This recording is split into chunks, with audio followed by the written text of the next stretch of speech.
මිනිස්සු කියන විදිහට මේ වලව්ව අද්භූත සිදුවීම් වලින් පිරිච්ච තැනක්. ගේට්ටුවෙන් ඇතුළට එනකොටම අමුතු සීතලක් එක්ක කියා ගන්න බැරි තරම් පාළු මූසල හැඟීමක් දැනුණා. වලව්ව ඇතුළෙන් එක එක සද්ද ඇහෙන්න පටන් ගත්තා. ඒ නිසා මම තව ටිකක් වලව්ව ළඟටම ආවා. එකපාරටම කවුරු හරි මගේ පස්සෙන් එනවා වගේ දැනුන නිසා මම පිටිපස්සට හැරුණා.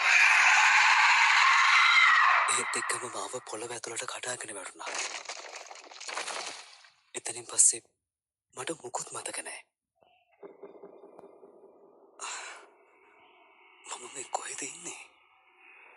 හරිම පාළු තැනක්. පුළුවන් තරම් ඉක්මනට මෙතනින් පැන ගන්න ඕනේ. මේ මොකද මේ? පේන විදිහට පරණ ඩයරියක් වගේ.